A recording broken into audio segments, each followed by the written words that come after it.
What's up, YouTube? This is G-Man coming at you, and this is going to be part number 23 of Flat Earth, Flat Wrong Response, and with Mr. Sungenis, Dr. Sungenis, and Dr. Ken Hovind, and we're going to be discussing some more of continuing, picking up right where we left off yesterday.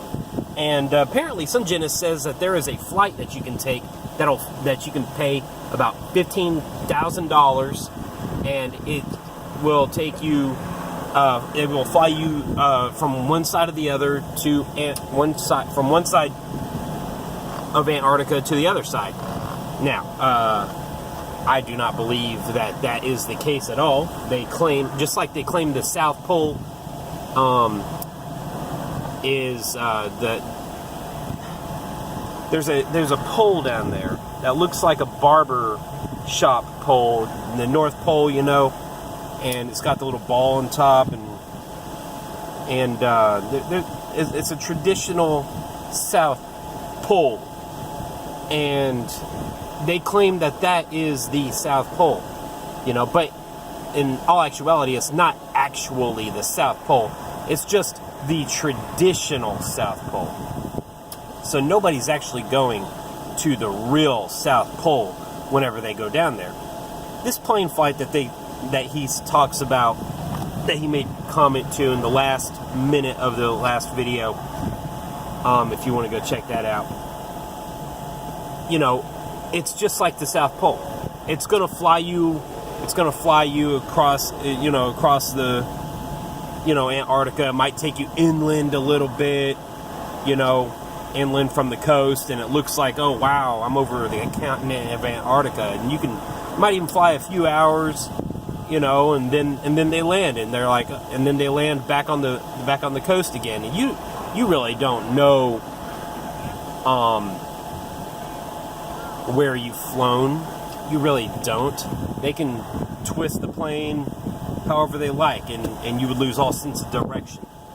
And then you think you're going to the other side of Antarctica, and they can tell you anything that they want,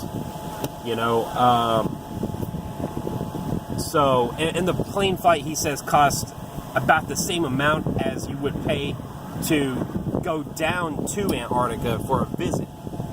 And, $15,000, which is kind of, that's a lot of money. I'll tell you what, the average person isn't going to be doing this. Mr. Sungenis isn't going to test this out. Dr. Kent Hovind isn't going to test this out for themselves. No flat earthers have enough money to go test it out for themselves.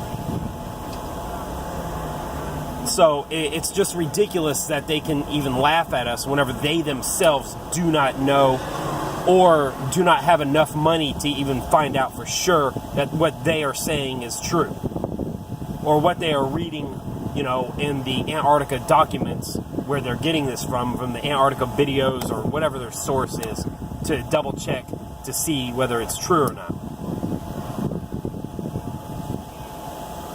So, let's go ahead and pick up where we left off. If Earth is flat and the sun and all the stars are circling around what? Is there a string holding them? I mean, there's phenomena called centrifugal force. There's simple laws of physics that they seem to completely ignore and violate. Is the sun going around in a circle? Why would is it circling here and then the whole circle is moving here? And it is just completely confuses me that they can possibly believe the sun is hovering. What is the anchor point for it? Anyway, explain that. Well, what they do is their sun is not a sun that's going to radiate in a concentric circles, okay? Their sun basically is a little 27-mile diameter dot 3,000 miles above us that gives its light off in a cone shape, not in concentric circles, okay? And so this cone shape, as you can imagine, is when you get to the end of the cone that hits the Earth, it's only going to cover a certain region of the Earth. And as the sun moves, that cone is also going to move with it. And so that's where you get your time zones. Because, where it's 12 o'clock in New York City, at noon, it's going to be 12 o'clock midnight in China. Well, in their model, China is in the shadow. It's not in the sun's cone. And so that's why New York City can have the sun and not China.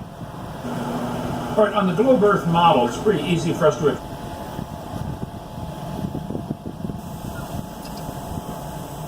The flat Earth model makes sense. Whenever you go look at the magnetic clock, the magnetic levitating clock video, the sun going over the Earth, it just makes sense all of a sudden. It just makes sense. It's possible. It's possible. You know, the sun isn't, just flying around up there. The sun is actually levitating using some force of magnetic properties or whatever to sit. It's literally sitting up there. I know that Taco Bell and McDonald's, they used to come out with these little magnetic toys and stuff, and you can go buy them from little science centers, and you can levitate objects using 2 magnets, and that's all it is. So